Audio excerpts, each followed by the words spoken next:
There is a legend of one man who persuaded his friends to watch every Godzilla movie ever made. This world is on the brink of destruction. We need you now, Godzillavangelists!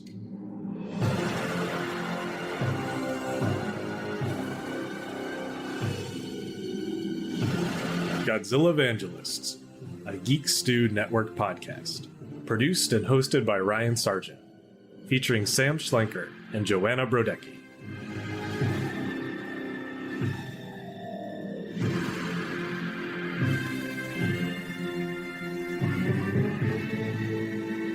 Hello, Godzillavangelists. I am so pleased to be here with your classic trio of myself, Ryan, and my good friends, Sam and Joanna. Woo!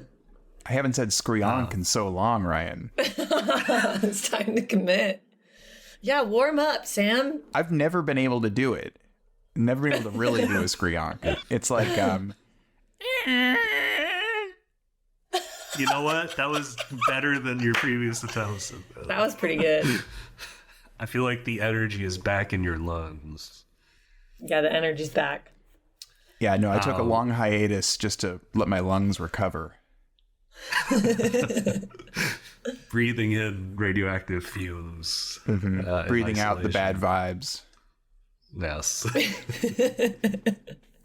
Well, it's very appropriate because today's movie is really my gift to the two of you. I know how much you've loved the cheesy, wild, colorful side of monster movies, so I pulled out the 1975 sci-fi cheese classic Inframan, aka Dun, dun, dun, dun. the Super Inframan. I was going to ask, did you know I was going to love this movie? But I hoped you would. Yeah. Within the first 2 minutes, I was like, oh, wow. So happy to be back in this place. I mean, no need to keep the surprises this time. Sam, did you like it as much as I'd hoped? Oh, yeah, no, it's great. Yeah, it's everything I hoped it would be. But I also think it's not that I liked it because cheese and I like cheese. Like, I think there are things that we can glean from this and say, oh, these are good things it's doing that you know, some of the less cheesy ones could take some lessons from. Mm-hmm. Mm-hmm. I agree. There's a couple things I can pull out and be like, oh, that's clever. We'll get to those. Let's first talk a little bit about the history of Inframan. Yeah.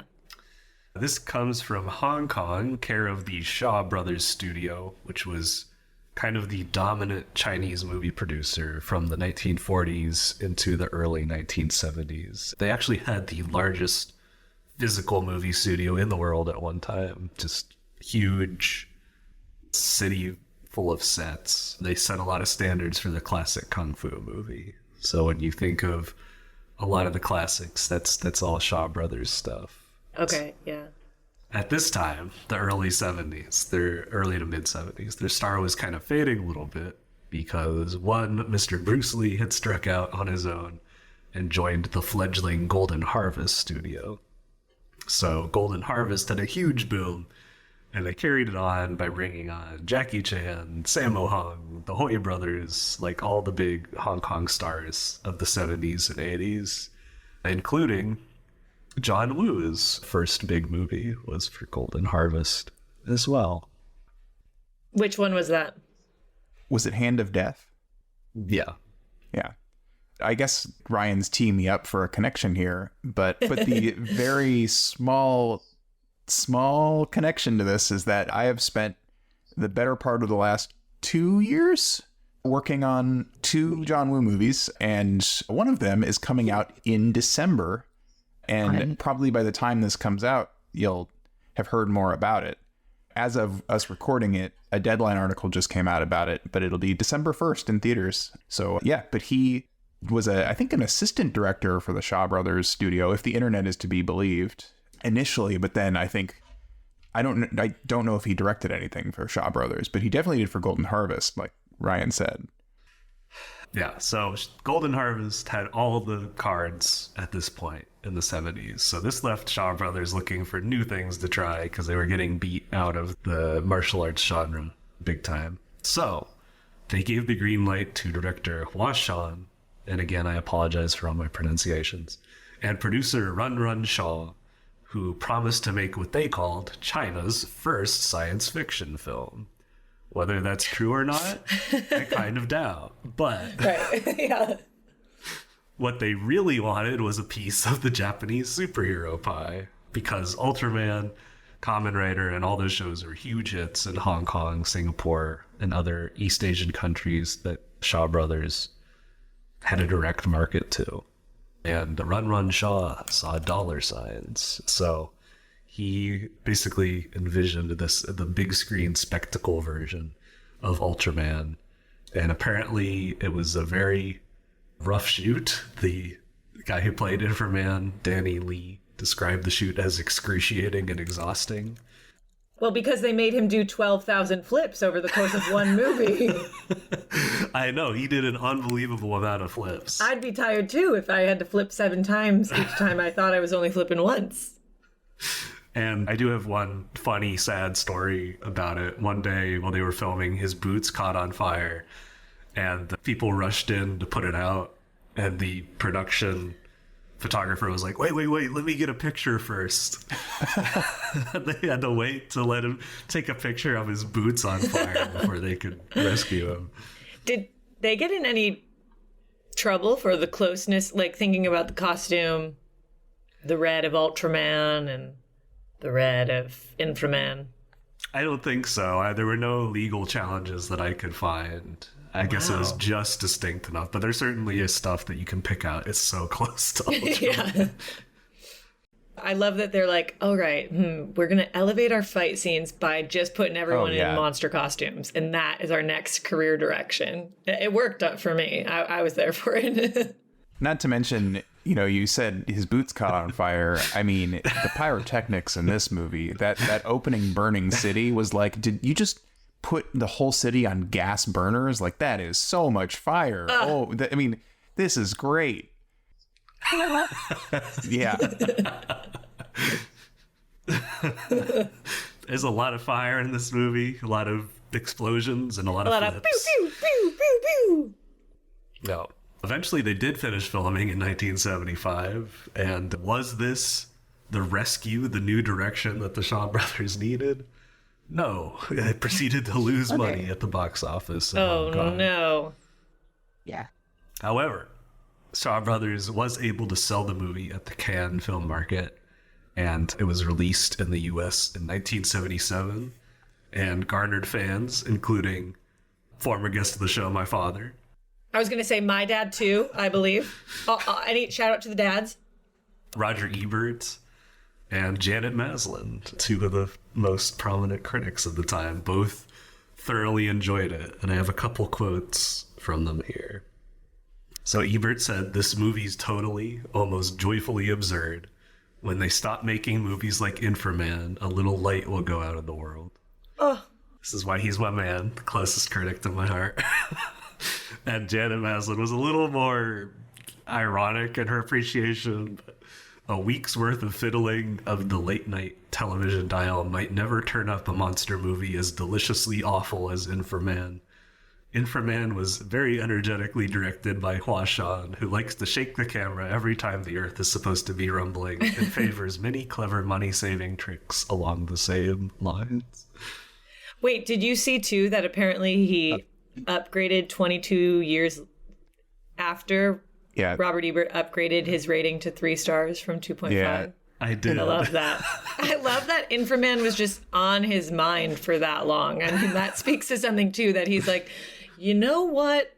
Actually, I messed up 22 years ago. Not like I was way off. Yeah. No, That's like, true. Yeah. But that's like Sam and I, a few of the purgatories we've thrown, we stay up at night thinking about those. We go, God damn it. We shouldn't have done it. I said mid purgatory. I think it's an upper purgatory. I didn't even know mid was a level of ours still. I forgot. And you guys, 100% on Rotten Tomatoes based on 6 critics and myself. And that was from before everyone just paid off Rotten Tomatoes critics to have high Rotten Tomatoes scores. Wait, that's a thing. Yeah, I believe the scam so. of Yeah. cinema. Oh God. Yeah. Yeah, but Yeah. many levels of appreciation, of course. But became an eminently memorable movie that is stuck in people's minds all these years. Mm-hmm.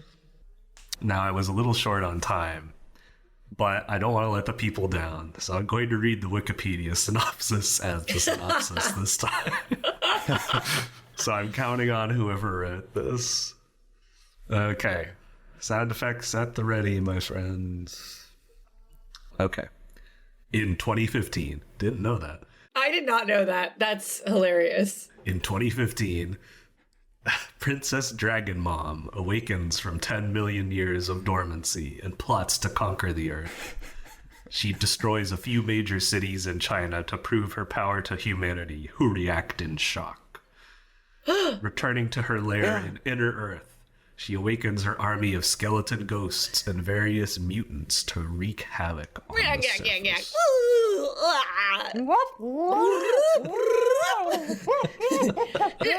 I'll get the humans.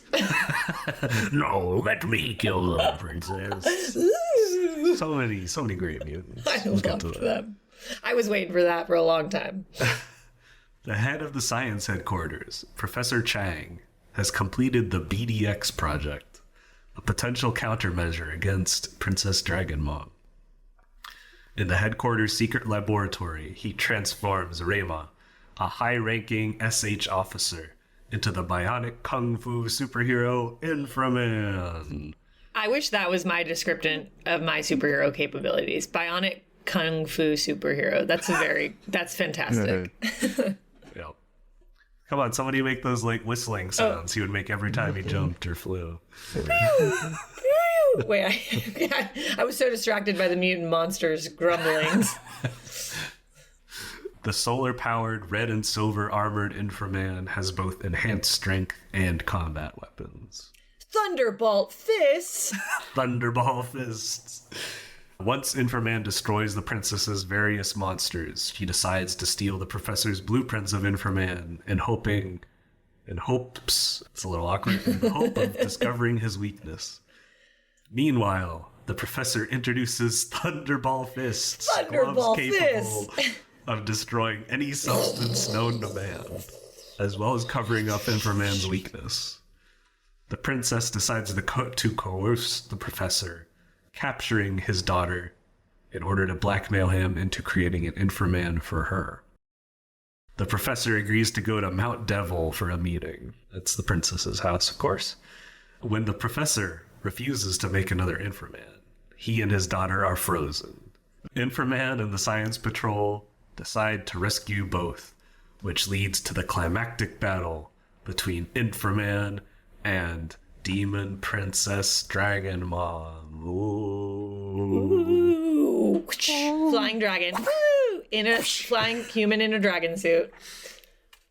All right. The only thing they missed, I'd say, is when all the scientists in their silver uniforms show up on motorcycle, because that's pretty important. And riding off into the sunset on that James Bond boat. Yes. Otherwise, pretty good, though. Pretty accurate. It captured the gist of it. So shall we go on to our thoughts and reactions? Let's dive into it. All right.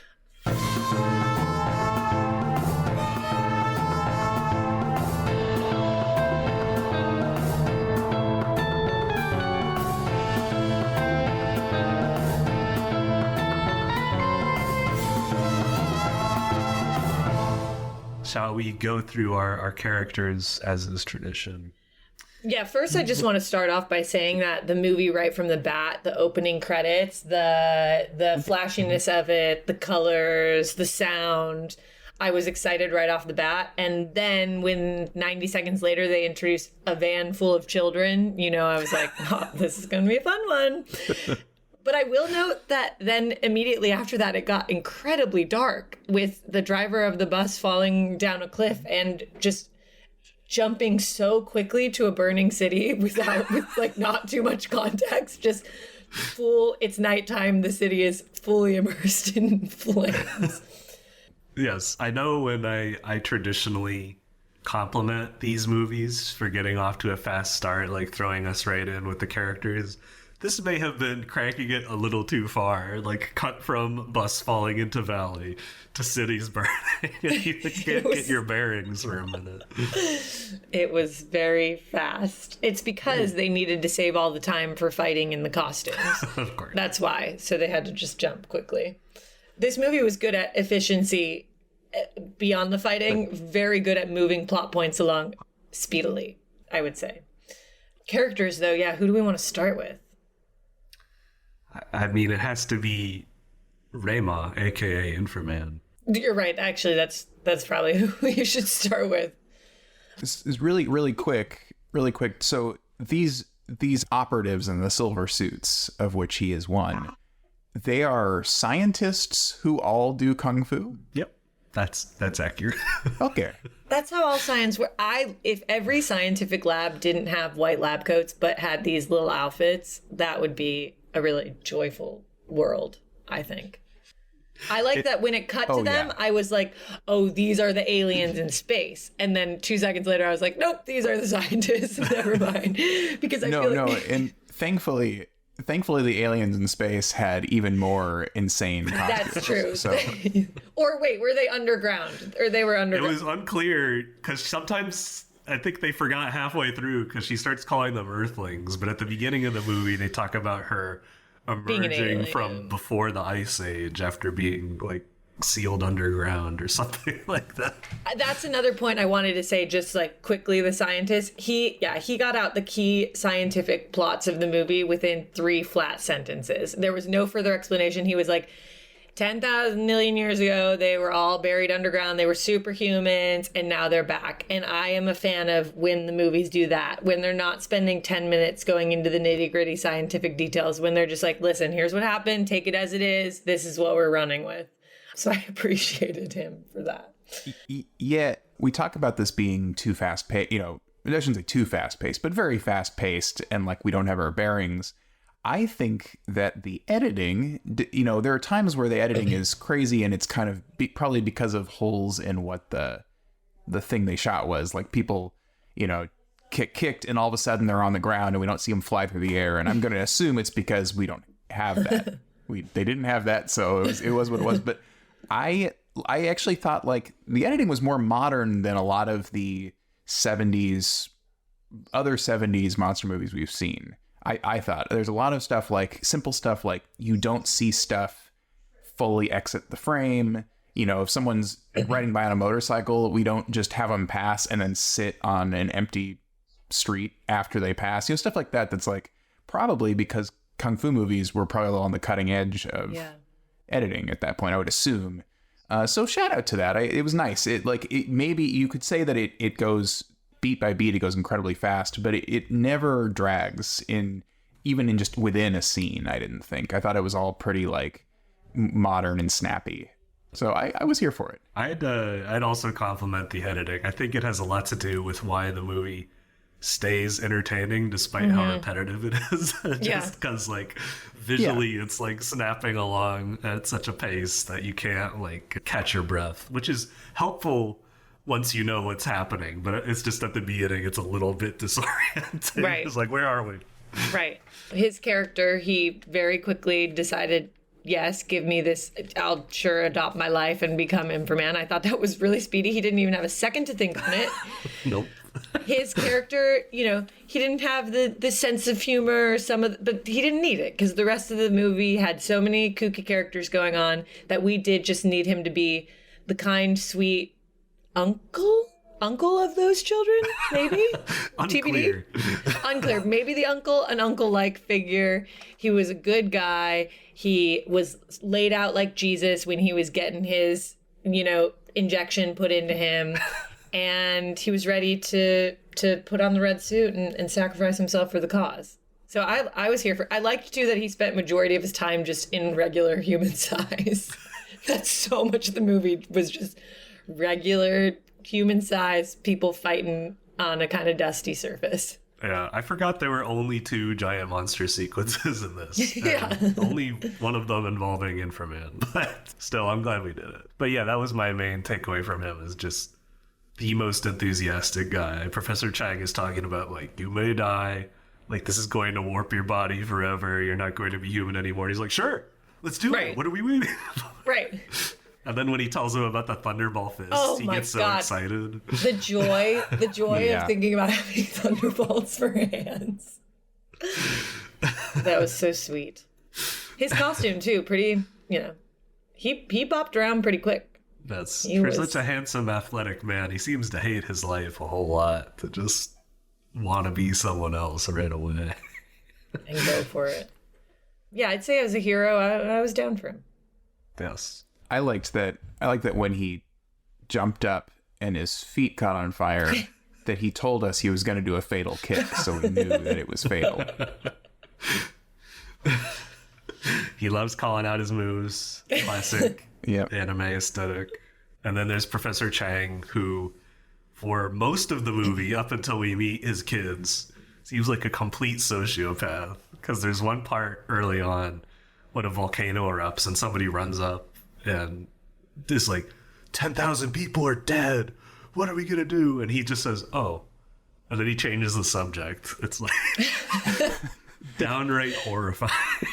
Okay, I liked him though, because I'm always a fan of whoever the professor is, but I liked the vibes this actor was bringing to it. This character wasn't like a fully silly, ridiculous professor, obviously, but he was very committed to, he was direct and committed. Like, he didn't, in his not being silly, he didn't feel bland though. He felt very present, like each thing in front of him was so important for him to focus on for his project. And I feel like that really paid off, because he would, he had a lot of screen time and you were listening and trusting and following along with him. And we love I almost laughed when I'm like, here it is, the sentimental father-daughter scene. We've seen it a few times. It always, it does its job. And I liked his little lab house that they had that scene in. I have a serious question for you guys. Is that a real goatee or is that glued on? Well, that was not his real hair, so I would also suspect that the goatee is fake. Okay. But who knows?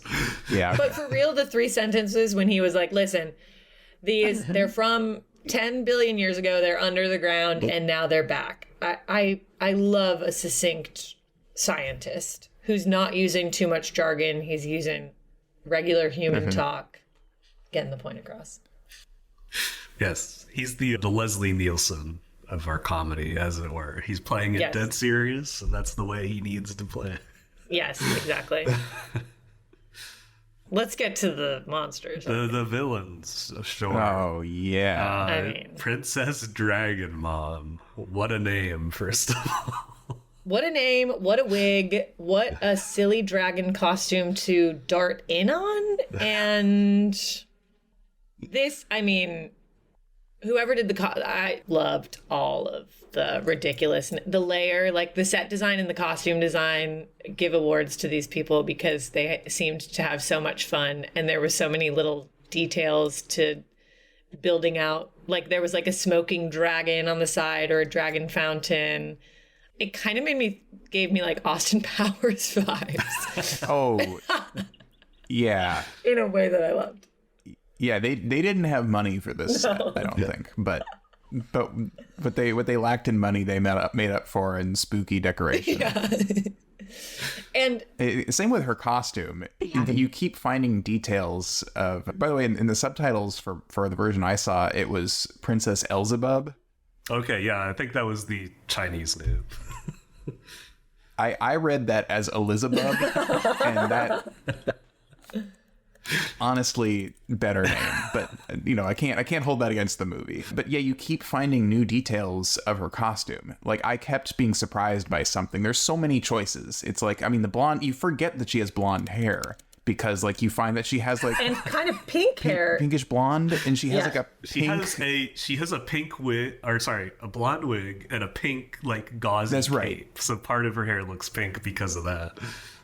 The pink cape and the horns that make her look like a Viking on top, and then the like it was only halfway through the movie that I noticed the like skull plastic wrestling belt that she's wearing. It's so good. And when you notice that her like heeled boots do have dragon claws on the end of the toes, that someone committed to putting those on there. And on her right hand, she has what is basically like an oven mitt with a dragon sculpted onto it. Her glove is a dragon head. Did people go as her for Halloween? I mean, they had to, right? This is an incredible Halloween. You need to do it, Joanna. You got to be the first one. Sam, you go as her for the live show. Okay, you got it. That will be perfect. You know how like the wisdom on fashion is like wear what you're gonna wear and then take, like remove one thing. Like the costume designer for this, it was like, what is it? Okay, now add 30 things. Add everything. Add 7. It also does kind of look like her dragony hat. It's like, did they craft it or did they go to Party City? Like the plasticness of all of it. It does look like we could just have a fun themed party with everyone playing a different monster from this realm. Those scenes in her lair are like a flash mob at Party City. Like that's what it feels like. Yes, yes. I also want to call out her minions. I loved that they were skeletons in uniform. They were skeletons, but they had clothes and helmets on. And apparently they're ghost skeletons, but... And the clothes evoke skeleton. You know what I mean? Like their clothes with skeleton patterns on the outside. It was so good. They stole it pretty much wholesale for the new Mystery Science Theater series. All the evil minions are dressed exactly like the skeletons from this movie. And who was her helper? That other woman that was like kind of... She-Demon, another great name. She-Demon. She-Demon. She had a great outfit too. Speaking of her hand gloves with the eyeball on it, I mean... And she had, I don't know if that was the actor's decision or the director's, but I love every time she would take an order, she would say, "Yes, princess," and she would raise her hand to show the eyeball in her hand. She'd never pass off an opportunity. It's all about the niche character choices when you are an actor. That is correct. Those are the important moments. And she had a very unusual top. Yes. She had a sexy top, split in half almost. And I didn't notice. I loved her next to all the rascal monster costumes that she was standing next to. Good. All the monster costumes that I mean, I just want to stake my claim saying that the drill guy looks like a malformed left shark. Yes. Yes, absolutely. Okay, wait, I would love to go through. So who was everyone's favorite? Like, who was your favorite monster by means of, like, if you were cast in the film, which monster are you playing? And also give me your best monster interpretation, you know? Okay, I love this. Let me read them all off first so they don't forget. Okay, great. Take note, everyone. And fans, too, think of this for yourself, please. The fire-breathing guy. Mm-hmm. The spider monster. The plant monster, aka Oogie Boogie, the drill monster, the metal monsters, the twins, and the witch monster, I guess. With the which was the one that looked like a mop, right? Oh, yeah. Oh, she's great. Okay, at first I thought that I would want to play the one who's grumbling around the whole beginning. Was he the plant guy who was, or not the one that was like, or was that the shark one? The spider was the one that was always laughing. Okay, whoever was like, "Oh, I'll get those humans," whoever was the one tying him up, I was like, I would love to play this guy. But then when the mop witch character jumped out from the rock and had that kind of Mojo Jojo type spooky laugh, like, then I pivoted, and that's actually who I might want to play. Okay, your guys' turn. I would definitely be the real monster because all of these monsters are so enthusiastic about helping her, but he is the most enthusiastic. Yeah. He is so excited to work for Princess Dragon Mom. He's like, "Yes, Princess, I will be the one to kill the humans. I'm going to do it." And he had the greatest grumbly voice. Plus, I just like his aesthetic. Yeah. A malformed left shark is a good description. He reminds me of the pufferfish monster from that one Powerpuff Girls episode. Yep. Plus his drill. It's cool. It's a nice nice thing with sparks shooting off of it, stabbing people, but never seeing the drill actually enter them. No, he's the most featured monster, I think, right? He gets a lot of screen time, that guy. He gets a ton of screen time. They knew they had something special on their hands and really featured him. I was going to say that guy started, I actually read deep in the Wikipedia, that man started with one line and he said it at the table read and they said, write this man into more. We must have him everywhere. That's amazing. Well, I mean, you guys chose my two favorites, but I guess it would be, it's either Plant or Spider Monster. I mean, I think probably Plant Monster for me. Yeah, Plant Monster had a good long old attack scene with Plant Monster. Yeah. Speaking of which, Sam, how did you feel about both Plant Monster and Spider Monster spraying white fluid as part of their attack? It's fine. Yeah, I loved it. No. Okay. It didn't bother me. It's the combination of the larva Mothra with the silk is the issue. You know. Oh, okay. All right. You can have one or the other. So when it's just on its own, we're all fine. Yeah. Wait, Ryan, do you know who was the costume? What was the... And how did they have to train to fight in those suits? I imagine it must be exhausting. Everything I know of this makes it sound exhausting and painful. Yeah. I don't know the whole detail about the designs, but I know that they had the suits made by Toei, which was a Japanese television company that did Kamen Rider. So they had them make the suits for them and ship them over to Hong Kong. They were great. Yeah. I give them top marks. So Ryan, can you, while we're talking about these monsters, can you guess what my favorite moment of the whole movie was? And not in an ironic way, like in a genuine way. Like I thought it was the single coolest thing in the whole movie, and I feel like you know me well enough to guess it. Man, I'm gonna give it my best try. Is it because this was my favorite actually? Was it the tentacle vine attack scene? No, that's good though. That's up there. That was a good one. I was gonna say when Spider Monster and Inframan grow big, that is so great. I think I know how they did it.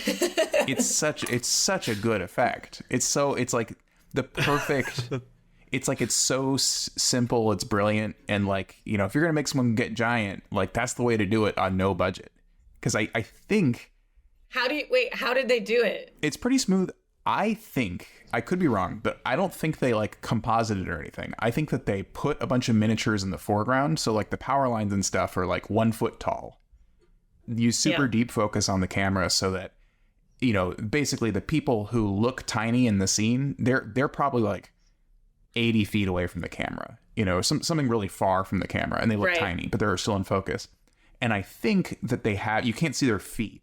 And I think that they just put the monster on like a little dolly that goes straight at the camera and just rolled him closer to us so he looks like he's getting bigger. And I'm not sure, but again, I watched it like 3 times because I was so charmed by it. I was like, that's great. And I think that's how they did it. It did look pretty smooth. It looked like it was just them, just human side. Everything was that was fun. And then so satisfying when he smashed him with his foot. Oh, man. And the green goop that came out. It's funny. My dad actually didn't remember a lot of this. He watched it with me. Yeah. But he instantly, when that moment was coming, he's like, this is so upsetting. Like, he hated it. Oh my God. He thought it was so gross.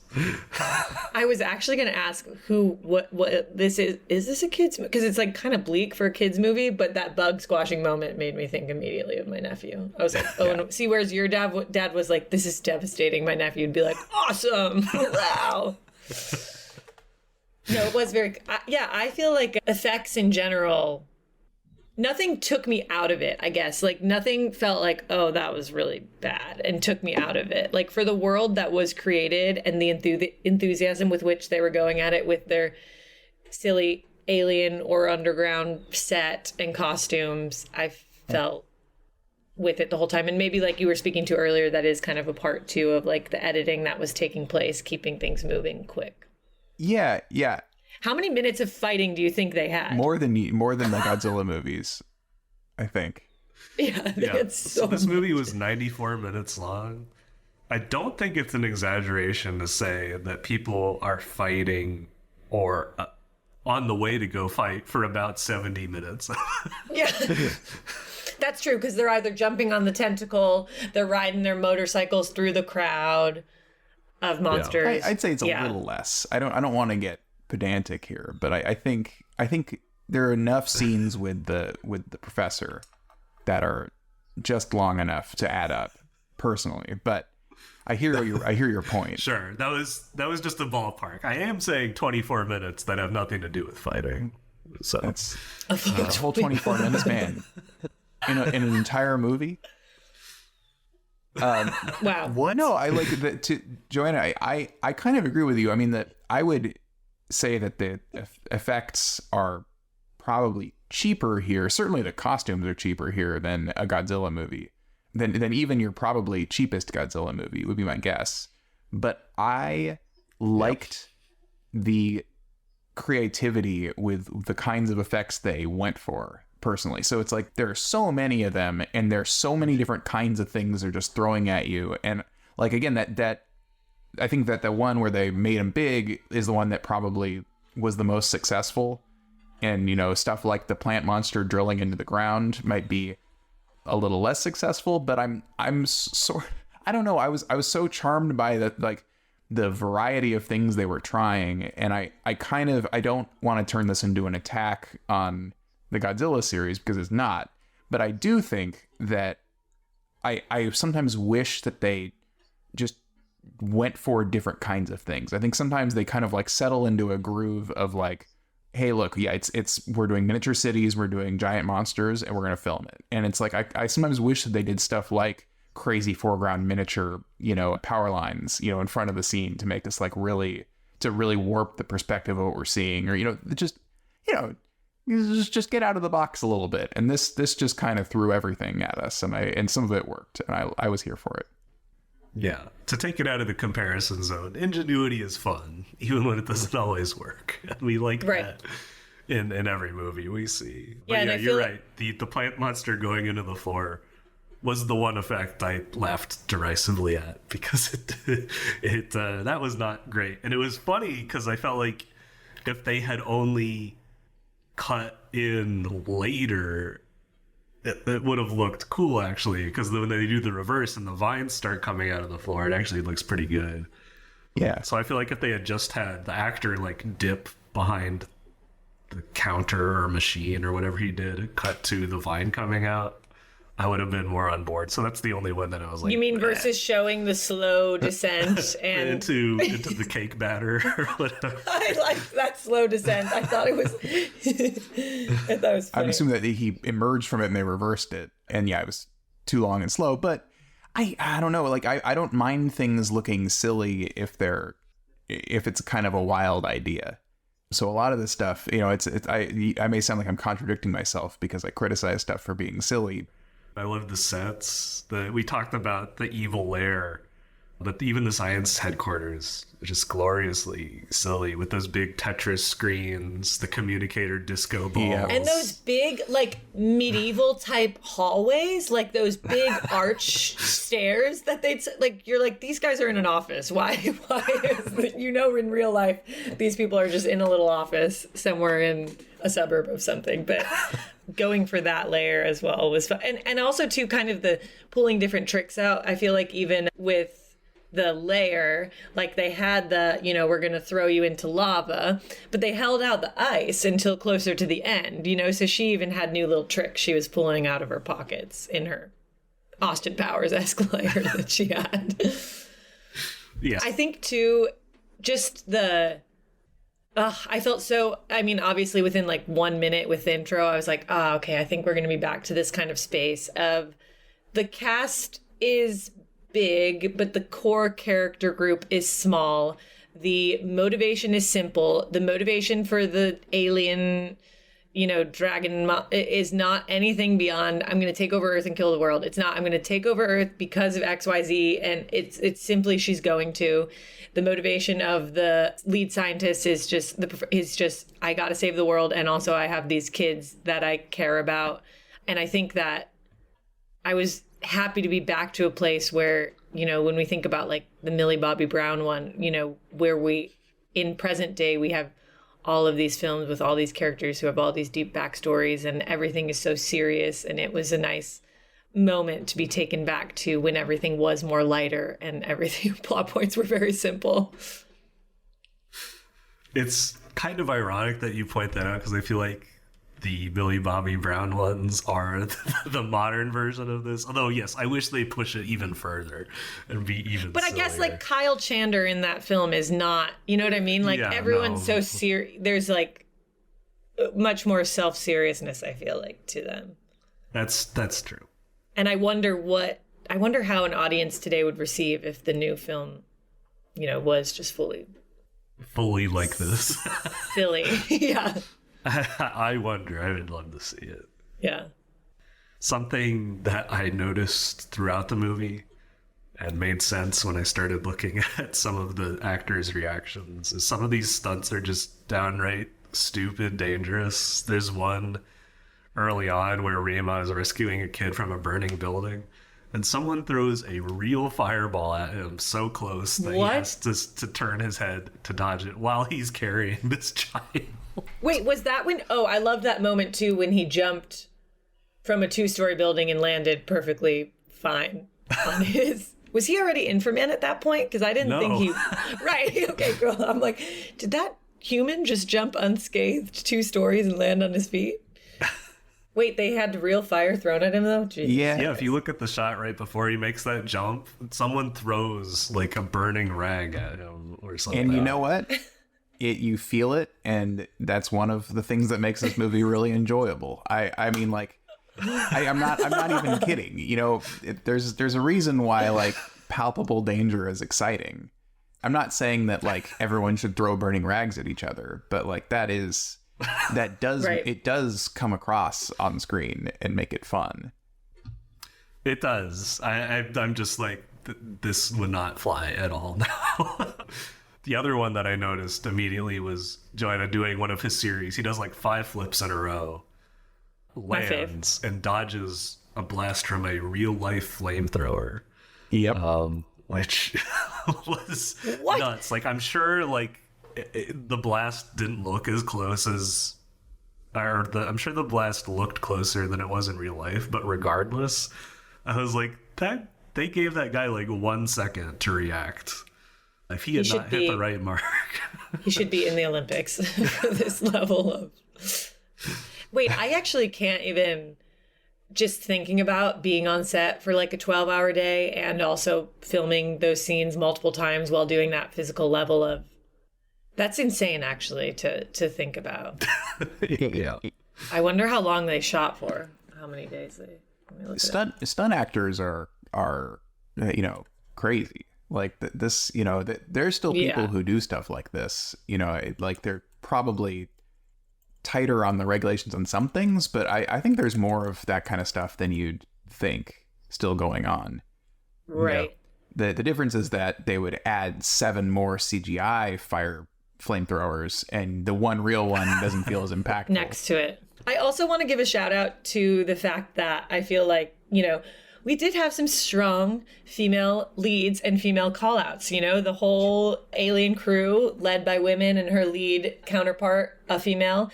And then they had that whole sweet moment where that little girl was like, I want to be Infragirl when I grow up. And I loved that. And I was like, wow, this is ahead of...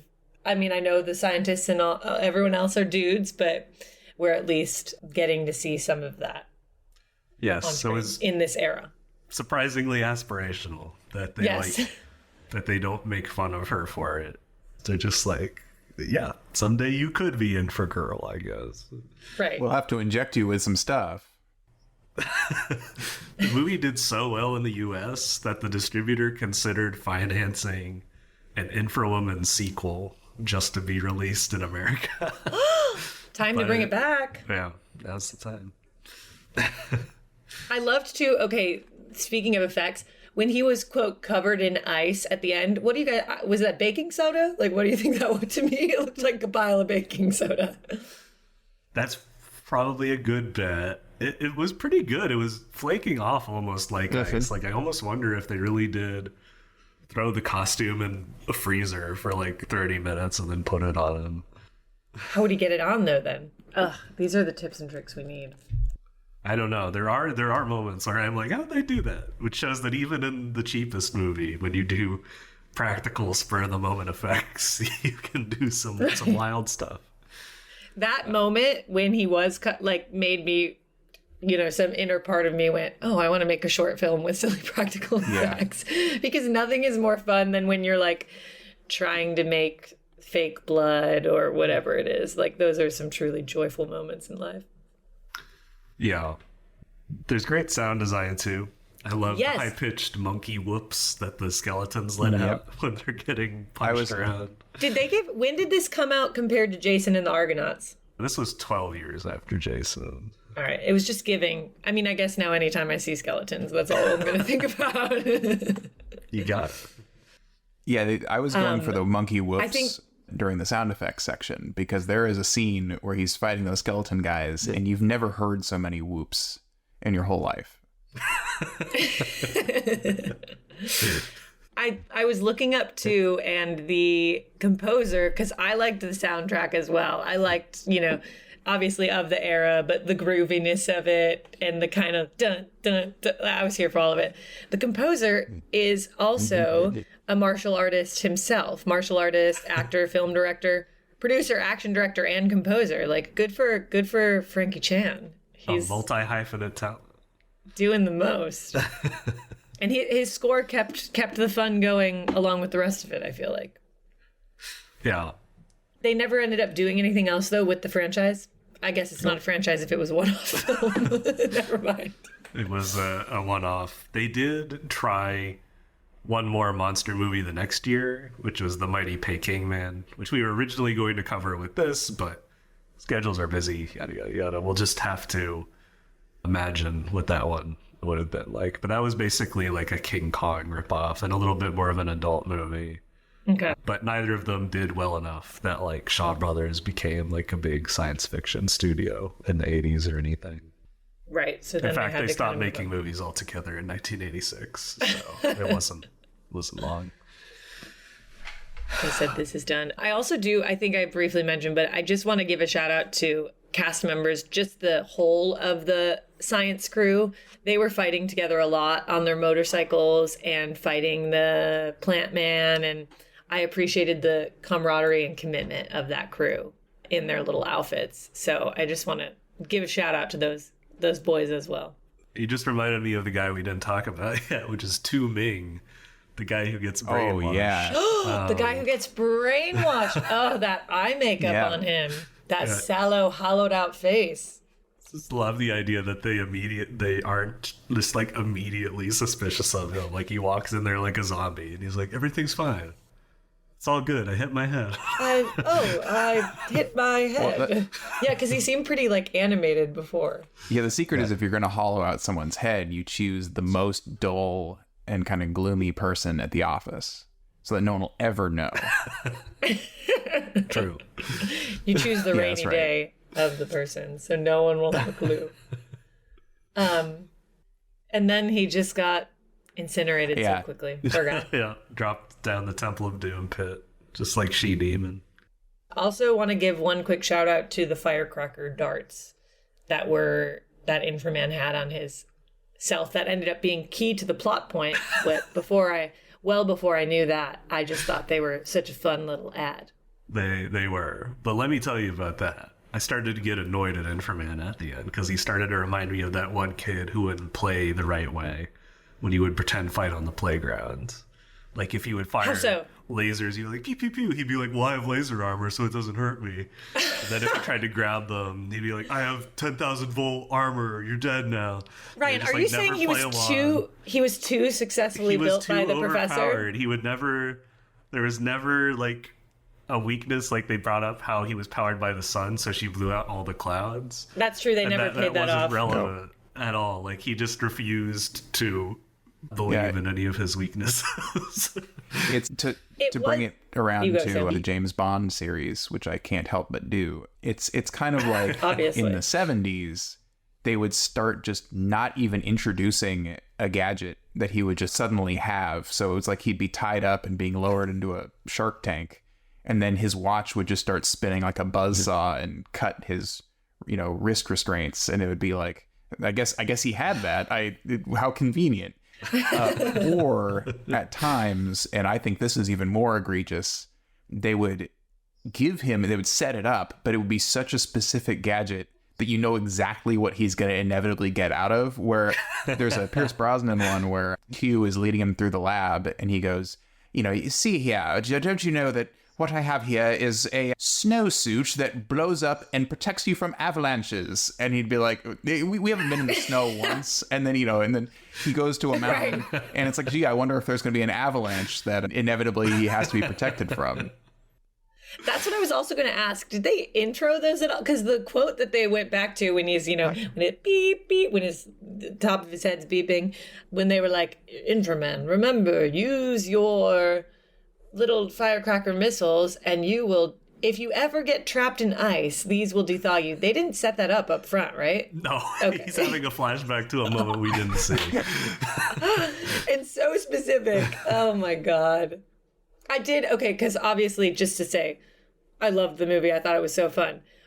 That is not to say that, it was a fully immaculately crafted, in-depth script. Like, they had some gimmicks. They had a lot of writing, holes and jumps, but it's okay because the pizzazz and the silver shininess of it all could cover that.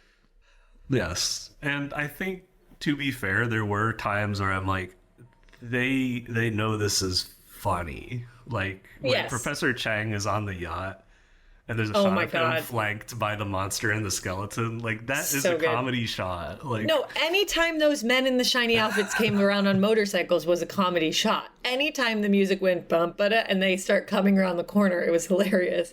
They all knew what movie they were making, which I feel like always is the most successful. But yeah, that shot on the yacht gets me. It's so good. It's just the exit on the yacht is also what a great ending. That's so good. Amazing. Yeah. I didn't even know. I didn't even fully remember the yacht from earlier, but the ending on it. I like to when these movies are, we have to save the world, but the world is hardly ever shown, and it's really just a small story about like a dude trying to, save his family. Like, I always just find it so funny. It's like they saved the whole world and it all took place on this one little island.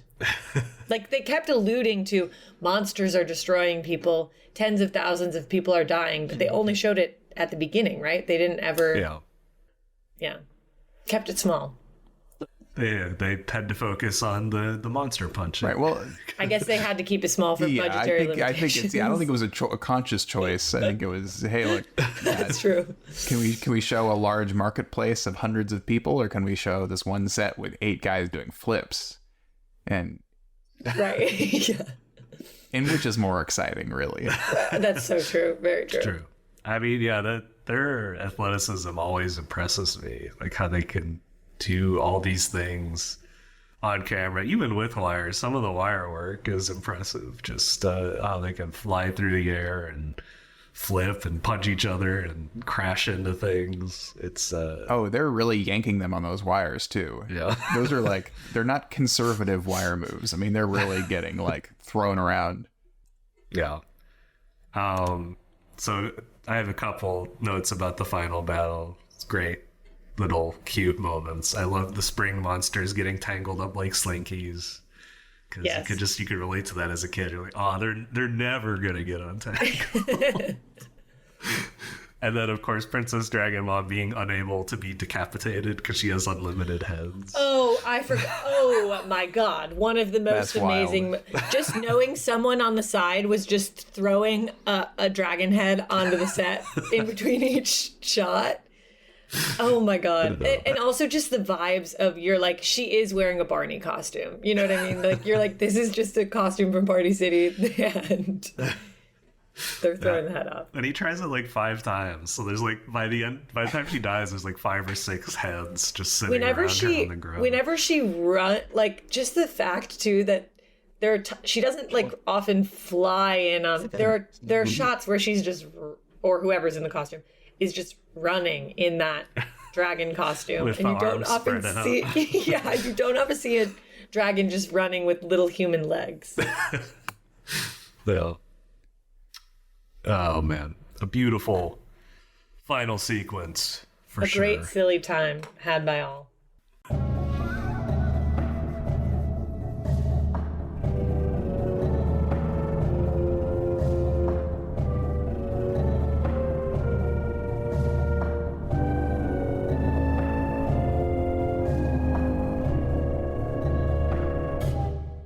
So, as Godzillavangelists, it is our holy duty to place each movie in the Godzilla afterlife, or I guess in this case, just the monster afterlife.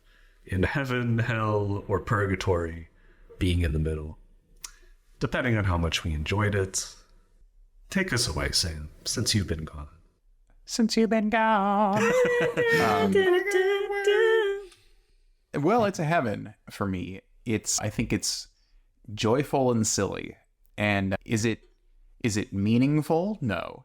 Is it trying to be meaningful? No. Is it objectively? No, I don't even want to say that. It's doing what it wants to do. It's intending to be silly and crazy, and it does it. And I really enjoyed it. So it's a heaven. I had a really good time with it. And I think that if we were just If I were to put a movie on silently in the background of a party list that included non-Godzilla movies, this is number one. I mean, this is the one with the most stuff, the most conversation starters, and just inherently visually funny things that would be great in the background of a party. It surpasses probably any Godzilla movie or the one Gamera movie from the 60s. I think it's number one in that department, which isn't to say it's a better movie than any of those. It's number one in the party background department. The number one party background movie. Party background. And it might be like number one party back. I mean, there are not many movies that are in existence that are better party background movies than this. So it's a heaven. I love that Sam has committed to this ranking for so long on this podcast too. And we're tracking it and we're keeping a close eye. And yeah, I agree about the party piece. Joanna, what have you got? What are your thoughts? It's heaven for me. I mean, right from within, the first 2-minute sequence, the fun opening sequence, right from the bat, just knowing the movie was made in 1975, I was like, I think I'm going to be a fan of this one. And yeah, just the silliness, really going for it with the costumes, the sets, all the little elements they were testing out, all the actors being very committed to whichever just kind of straightforward, tropey character they were playing. And I think that it's one I would watch again. Definitely want to watch it with my nephew. Cannot believe it never became a franchise. It's also a movie that, like, if I were to Mike Myers a film and get to play multiple roles in a film, I feel like this would be an amazing one to have the opportunity to do that for. And yeah, I had a great time with it. So heaven for me. Yes. And thank you for introing it to me, Ryan, because Lord knows I never would have seen it had I not been on this podcast. Of course. As I said, this was my gift to you two. I had the strongest suspicion you would both thoroughly enjoy it. Yep. But I enjoy it too. It's a lot of fun. To attempt to be a little more objective, the movie does start to drag through repetition as you go into the third act. But I feel like it ends right on time. Like, just when you're starting to look at the watch, you go to the final battle. Yeah, it starts to drag, but because it's right at that perfect about 90-minute time frame, it's like, okay, we could give it a pass. Well, that's the point where you turn back away from the screen to the party and grab some chips and salsa. Exactly. And you come back for the final battle. You come back, and then you go, oh yeah, well, this is a perfect. Sure. See, I'm saying it does drag if you're seeing it as a movie, but if it's a party, a party entertainment installation, then it is perfect. It really is. Yeah, it's joyfully made, as Ebert said. Perhaps there were some behind the scenes woes, but nobody died. Nobody was horrendously injured, so you don't have to feel guilty. And it's just a lot of wild fun, very, very stupid. So if you like your sci-fi movies a little more serious, you're not going to like it. But otherwise, it's extremely memorable. Go watch it. Yay! Three heavens! Ding, ding, ding! A royal flush. Or straight flush, or whatever we called it. Yeah. Sound effect of a toilet flushing. Well, no, we have sound effects. Oh, do we? Yeah, we've done this before. It's been so long, you forgot. I've never listened to the podcast, Ryan. That's not even true. I have. I'm kidding. It's been a long time. Speaking of which, did either of you hear the latest video games episode with my sister? Pretty fun. Oh, I gotta give that a listen. Do you know what? You're not going to believe this, Ryan. I did hear it, and it was great. And Lauren was a great guest, as she always is. Yes. Were you guys a little laying it on thick with the Minya love? Perhaps, but as they always do. I feel like I need to defend myself here. I don't hate Minya. Yeah. Like I don't hate Minya. I do find Minya's appearance in the early films to be jarring and not cute. But no, I'm not just like, I don't hate a child. You know what I mean? The idea of Minya we're here for. Yeah, you're just saying you're more. Yeah. You're not hating Minya. You're more just going against the costume design. And when people are like, oh my God, she's the cutest thing ever. He's the cutest. Is it he? It's a he. He's the cutest thing I've ever seen in my life. It's TBD.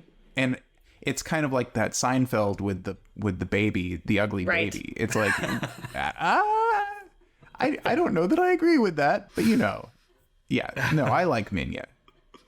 That's good to hear. That's good to hear. And that kind of ties into our fan response for this episode, which is not a specific message, but a few times over the past few months, I've got messages of varying tenors, some of them quite friendly, some of them not so much, like wondering, like, are you guys still enjoying yourselves? Like, do you hate these movies? Like, what's going on? So I just wanted to touch on that briefly. So I think it's worth saying that in almost every case, we've been poking fun at these movies with love. Like, as a fan, I honestly feel like having a sense of humor about Godzilla movies has made them even more enjoyable to me. And not even in the sense that, like, oh, hi, it's so stupid.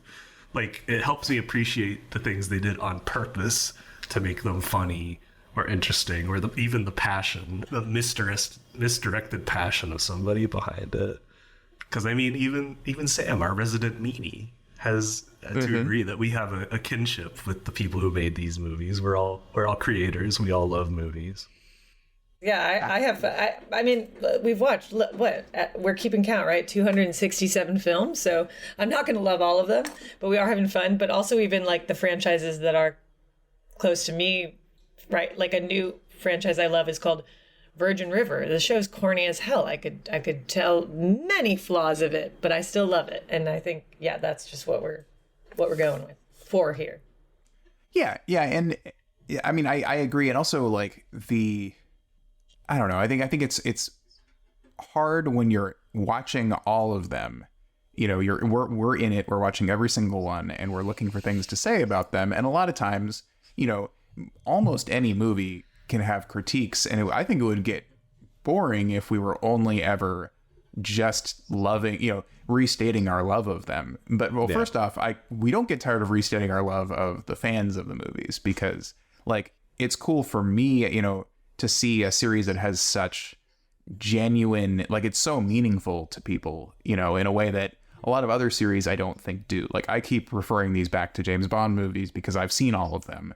But like, I don't think there are people who are like, like James Bond got me through a hard time. Maybe they do, but I don't think so. Because I don't think who James Bond himself? No, there's probably someone, but like it, because it's not there isn't as much meaning behind the series, but at the same time, you know, we're in it and we're looking for things to say, and you know, there are things we can joke about, and it's fun to do. But yeah, I mean, we of course we like them and we enjoy doing the podcast. Yeah. And otherwise, Ryan wouldn't have kept us around for 27 years. That's right. I would have kicked them off by now. But I also feel it's a mistake to synonymize criticism with meanness and spite, because, like, Godzilla does have meaning behind it, but it's laid down in dark black ink. It was conceived as a commercial project. Tomoyuki Tanaka was like, my movie got canceled. What am I going to do to make money this year? And he thought of how well The Beast from 20,000 Fathoms did at the box office. So he was conceived as a commercial product. It's been around a long time and become even more commercial. We can demand that it be better, newer, fresher.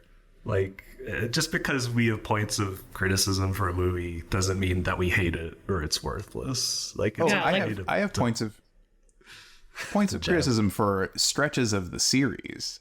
Yeah. I think that they have chosen at times to focus on the things that I personally wish the series didn't focus on. You know, I think like there are whole runs of movies that I'm like, I didn't hate. I don't say, hey, look, I despise everyone who loves these. And there's a lot of good stuff in there, but there are things where I'm like, man, I'm annoyed at aspects of this whole run of movies. I'm talking to you 90s and early 2000s. but at the same time, that's also me, and who am I? But I'm like excited and hopeful for this, you know, TV show coming out. I'm like, okay, maybe a fresh take that is structured a bit differently than like a 3-hour film is something exciting and new that can be done with it. So we'll see, but we'll see very soon. But I'm excited. But just to say, I didn't mean everything of the Godzilla franchise. I mean, like, everything in life. I feel like, right, where we live and exist in the film world, all our pals do. Everything we see, we're like, we loved it. But this one thing, you know? Or we're like, well, that, you know, I loved the movie's Bottoms that just came out. 2 of my friends, I found out, didn't like it at all. And now I'm like, I don't know if I could talk to you guys for 2 weeks because it doesn't make any sense to me. But that's just how it goes. Yeah. We can always be better, and we can always make better things. I mean, obviously, or I guess not obviously, there is an incredibly minuscule chance anyone who has any power to make Godzilla decisions is listening to this. But for fun, we can imagine what it would be like if this movie was a little bit better, what they could have done. It's a fun thing we do as movie people. I understand it might be a little off-putting at first if you're not in the same way. So that's we just wanted to touch on that for a minute. Another thing we'd like to touch on is our live show is coming up. Yay! You should see episodes in the feed specifically about this, specifically with information, but we'll shout the basics at you now. That it's going to be at the Lyric Hyperion, November 4th, 8 p.m., I believe. We're going to have advance tickets on sale on the site with special deals for merch, or we'd love it even more if you made it in person and joined us, because we're planning the show. It's shaping up to be ridiculous and fun, and there'll be chances for you to participate. And just to highlight, it's not going to be a standard kind of us just reviewing one film. It's going to be kind of taking on the series as a whole, pulling out some, you know, best ofs that we can speak to, having some fun trivia that I'll probably lose at. You know, they're all different. We're still finalizing things, but it should be a very fun time for fans. And also, we're going to keep it fun if you have someone in your life who you'd love to bring to the show who maybe isn't as involved or as knowledgeable about Godzilla. We'll keep it fun for everyone who's attending. Yeah, so would love to have them on board to start to fall in love with the series. Exactly. Every episode of the show, we try not to make too impenetrable for a non-fan, but the live show especially, we're taking pains to make sure that you can jump in if you haven't seen a Godzilla movie in your life and still have fun with it. Yep, so the Lyric Hyperion in Los Angeles, November 4th. We will see you there. Yeah. With some sick merch. Yeah. And I'm excited about that. I'm excited about our next episode. Oh, wait, Sam, did you want to say anything about the live show? Nah, you guys covered it. Sam's gonna be there. Sam's gonna He's be gonna there. be there. I'll be there. Woo! Yeah. I'm excited about our next episode, or what I believe you'll see as the next episode after this. We're going to crawl back to Godzilla's 1970s era and see the movie we skipped, Godzilla versus Megalon. And I don't know. It's been a minute since I did a screech, but that seemed close. And we had to have maybe our most special guest yet. Godzilla himself. Yes. Godzilla himself. We're just going to have a soundboard where we play Godzilla roars and respond to them seriously. And get a ticket for the live show if you can. If not, it's going to be soon. And, of course, keep spreading the word of Godzilla. Godzillavangelists, a Geek Stew Network podcast, is brought to you by me, Ryan Sargent, and my friends Joanna Brodecki and Sam Schlenker. This episode was edited by Brogan Malloy. All our incredible music is composed by Robert Mai, and our wonderful artwork is drawn by Cassidy Stone. Special thanks to our families, friends, and the wonderful artists who made the movies we talked about today. Godzillavangelists is a satirical, critical work not affiliated or endorsed by Toho, Legendary Pictures, or anyone behind the Godzilla series. Visit our website at godzillavangelists.com. We're also on Twitter at GodzillaCast and Instagram at GodzillaVangelists. If you prefer to listen to us online, we have a YouTube channel. Thank you so much for listening, and we hope you join us next time. In the meantime, keep spreading the word of Godzilla.